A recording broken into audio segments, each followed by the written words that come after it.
أوه. إذا ما علينا الآن إلا أن نعيد العمل والشرح. بسم الله والحمد لله ولا حول ولا قوة إلا بالله. إخواني المتابعين المشتركين، سلام الله عليكم. مع الأسف إخواني كما ترون، وبعد أن قمنا بالشرح على هذه الإشارات الموجودة هنا، ولأنه حددنا هدف أسفل هذه الصخرة وكنا في حالة بدء العمل، ولكن مع الأسف سقطت الكاميرا من على هذا الحامل، فوجدنا مع الأسف بأن المقطع والفيديو لم يسجل أو تم حذفه. لهذا نحن الآن إخواني مضطرون لإعادة الشرح على هذه الإشارات، وبعدها سنكمل العمل على هذه الصخرة، لأنه كنا قد حددنا هدف أسفل منها مباشرة، وإن شاء الله سنشاركه معكم. لاحظوا إخواني، وكما قلنا لكم بالأمس ونعتذر إن كانت هنا رياح، هنا في هذه فوق هذه الصخرة، خاصة هذه الصخرة، توجد لدينا بعض الإشارات المهمة، وبعد أن اقتربنا من الصخرة تأكد لنا بأنها إشارات مدفنية وتكنيزية بامتياز، خاصة هذه الأجران ثلاث أجران في الواقع تعطينا مجسم وجه كحارس عقائدي، وذلك على حسب عقيدتهم واعتقادهم. وخلف هذا الجرم المكون لهذه العين، خلف مباشرة يأتينا هذا الجرم في ميلان بهذا الاتجاه. وهنا إخواني لاحظوا بقرب هذه الأجران الثلاثة توجد لدينا شكل بطة أو حمامة حفر. ولو لاحظنا إخواني هذا الجرم المكمل لهذا العين، لهذا الوجه الحارس العقائدي، وهذا الجرم الدال على وجود قبر بينهما يربطهما مربط فرس واضح. وهنا سأحاول أن أوضحه لكم. هنا إخواني يوجد لدينا مربط فرس يربط ما بين هذا الجرم الذي هو جرم دال على وجود قبر، وهذا الجرم هنا المكمل لهذه العين لهذا الوجه الحارس العقائدي، هو أيضا يكمل لنا دلالة وجود مدفن، أنه منه مباشرة يخرج سيال طفيف وينزل في هذا المجسم الحمامة، وهذا للدلالة على أنه يوجد لدينا مدفن أسفل هذه الصخرة مباشرة، بالإضافة إلى وجود قبر، وذلك بوجود هذا الجرم الذي هو على حسب قياساته هو دال على وجود قبر، وما يؤكد لنا بأنه فعلا القبر موجود. لاحظوا إخواني أمام هنا في الأسفل يوجد لدينا شكل مستطيل حفر، وبداخله يوجد لدينا حرف جنائزي ألا وهو حرف إجريج، ودائما هو دلالة وجود قبر.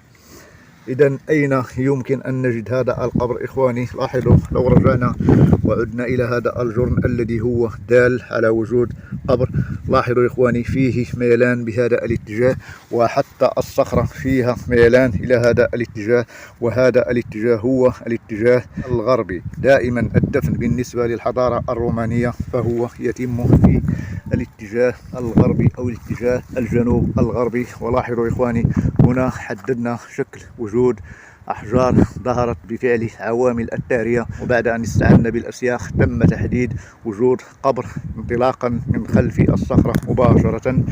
وهذا القبر إخواني لو عدنا إلى هذا الحرف وهذا المستطيل الموجود بداخل هذا الحرف الذي هو حرف إجريك، لاحظوا إخواني هذه المادة البيضاء الموجودة بداخل هذا الجرم، هذا للدلالة على أنه بجنب هذا المقبور أو هذه الجثة بداخل هذا القبر الذي يجسد هذا الجرم يوجد لدينا هناك غلق على شكل بلاطة، بداخل هذا القبر سنجد هناك بلاطة بيضاء، وأسفل منها دفن مهم أو مدخل مهم يؤدي إلى مدفن مهم. هذا ما يريدون التلميح إليه. هكذا إخواني يكون الشرح على مثل هذه الإشارات، ودائما كما تعلمون إشارة الحمامة خاصة إذا كانت حبر هي دلالة وجود مدفن، ودائما الحمامة أو البطة هي رمز للسلام والخصب، وهذا ما يدل على أن هذا المدفن وهذا القبر الموجود هنا هو يعني مدفن مهم ومدفن سلم وسلام، يعني لا يوجد لا أفخاخ ولا رصد ولا أي شيء من هذا القبيل. وبالاستعانة بالأسياخ إخواني تأكدنا وحددنا مدخل هذا المدفن أسفل هذه الصخرة مباشرة، بينما كما قلت لكم إخواني القبر حددناه خلف الصخرة مباشرة بهذا الاتجاه. لاحظوا أحجاره هي تظهر واضحة، وما يؤكد ذلك أكثر إخواني بأنه المدفن هو أسفل الصخرة مباشرة، هو وجود هذا المربط الذي يربط ما بين هذا الجرن الدال على وجود قبر وبين هذا الجرن الذي هو بمثابة عين، وفي نفس الوقت هو للدلالة على وجود مدفن. يعني صاحب هذا القبر وصاحب هذا المدفن، القبر هو يوجد خارج المدفن بشكل مستقل، بينما المدفن هو لوحده. هذا ما يريدون يعني إيصاله لنا. والآن إخواني سنحاول نكمل العمل من بعد أن بدأنا، ونعتذر إن كانت هناك رياح قوية، انتظرونا قليلا.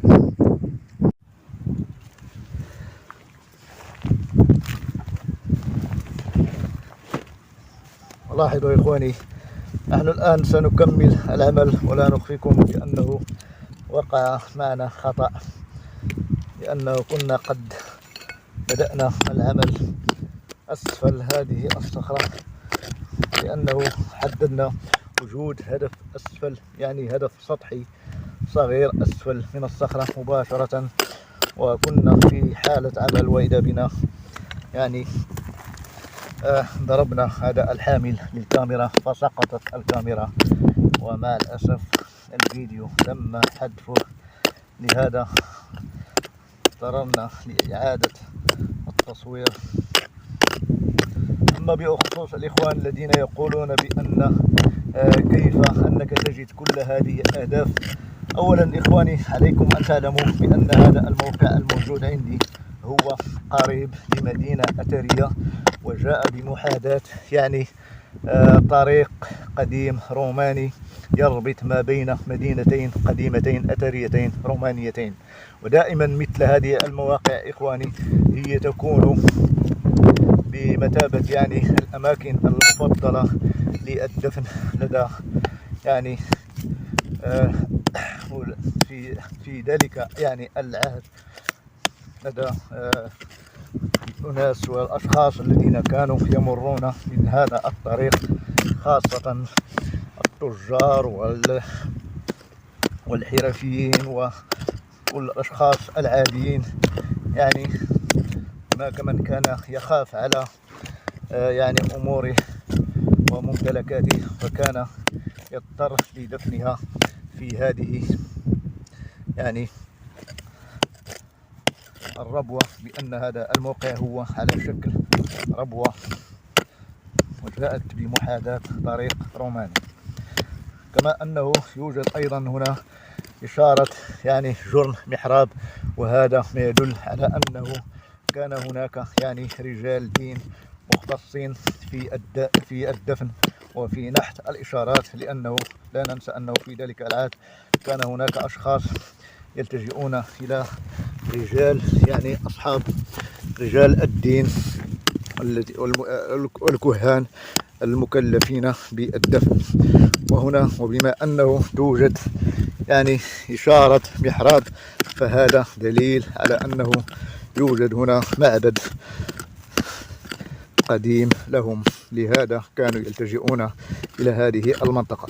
كما أضيف لكم إخواني هناك بعض الأشخاص لا يثقون ويقولون كيف أنك تحدد هذه الأهداف بالأسياخ فقط. الأسياخ إخواني هي مجدية إذا يعني أتقنتها واشتغلت عليها بشكل جيد. وسأترك لكم هذا التعليق لأحد الإخوان وهم كثر، فقط سأعطيكم هذا مثال لهذا الشخص. هو اجتهد على طريقتنا واشتغلت معه وأعطت أكلها معه، وهذا باعترافه وباعتراف الكثير من الإخوان. فقط سأعطيكم هذا المثال، وبأنه طريقتنا طريقة مثلى ومجدية، وليس كما يقول البعض زيغزاغات ولف ودوران وما شابه ذلك. ففقط من خلال الكلمة نكتشف بأن الأمر فيه شيء ما، وبأن مجرد سماع كلمة زيغزاغ فهي في نفس لغرض في نفس يعقوب كما يقال. نحن إخواني قدمنا لكم الطريقة المثلى التي اشتغلت معنا، ولكن عليك الاجتهاد عليها، وممكن تظهر لك فيها معك يعني حركات أخرى وأنت من عليك أن تكتشفها، لأنه ليس من الضرورة أن تشتغل معك يعني طريقتي الخاصة، فقط هي كبداية، وعليك الاجتهاد عليها وأن تنظر كيف تشتغل الأشياء، كيف يعني هي حركات الأسياخ معك أنت على الميدان. الآن سنكمل. الصخرة بدأت تتحرك، ربما سنزيلها ونريح أنفسنا. إنها بدأت تتحرك الصخرة، لقد انفصلت.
الله أكبر. لاحظوا يا إخواني،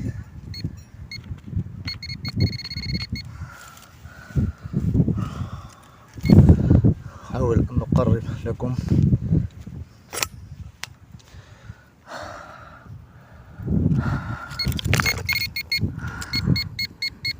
هيدا يا إخواني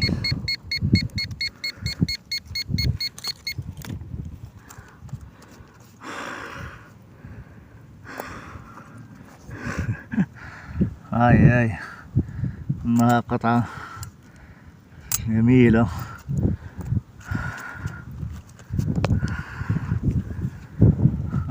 بعض الأحجار، يا إلهي انظروا إخواني،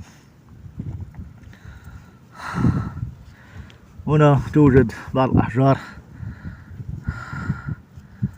أو بعض الخرز. لاحظوا إخواني، انظر، هذه هي يعني المعدن، لاحظوا، الذي أعطتنا الأسياخ أسفل منه، وهذا بمثابة بعض الأمور العقائدية، كأنها هدية عقائدية أو كهدف سطحي. لاحظوا هذا الحجر، والأهم هو لا يزال أسفل هذه الصخرة هنا يوجد لدينا مدخل مباشر.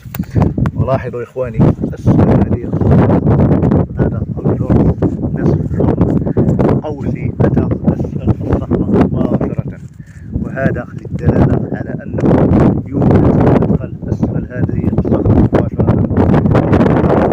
الجرم كان في بطني وأسفل الصخرة. لاحظوا شكل إخواني، هو معمول بفعل إنسان وبفعل إنسان. وهذا ما يؤكد لنا ويكمل لنا ما أدتنا إليه الأشياخ فقط. انظر لاحظ إخواني هنا، الله أكبر، هذا شكل صليب، يا لروعته، إنه جميل ورائع، جميل جدا. لاحظوا إخواني، هذا للدلالة، يعني هم هنا لكي يبينوا ويوضحوا لنا الديانة. هذه في الغالب هي ديانة مسيحية، وهي الديانة الرومانية. لاحظوا إخواني هذه الأحجار، هنا بعض الأحجار، هنا لا يزال البعض منها، هنا أيضا لاحظوا بعض الخرز أو الأحجار.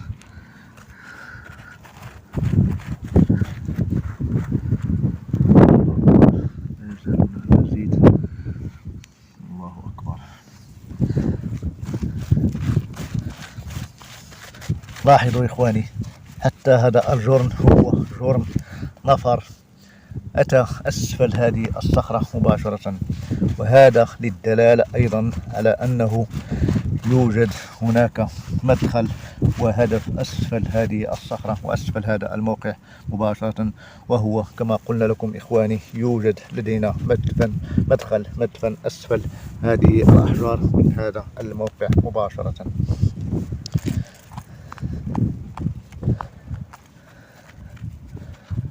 لاحظوا هذه التحفة، وهذه على شكل وردة، وهذا ما أشرنا إليه إخواني من خلال تلك الإشارة أو مجسم الحمامة أو البطة الحفر، دائما هي الدلالة على وجود مدفن مهم، وهي دائما إشارة، يعني رمز يشير إلى السلم والقسم. وإلى هنا إخواني نستودعكم الله، ونرجو أن لا نكون قد أطلنا عليكم، ونعتذر منكم إن كانت هناك رياح قوية. هذا كل ما جادت عليه هذا، يعني هذا البحث، وهذا ما أعطته لنا الأشياخ في بحثنا هذا اليوم. وإلى لقاء آخر إن شاء الله، والسلام عليكم.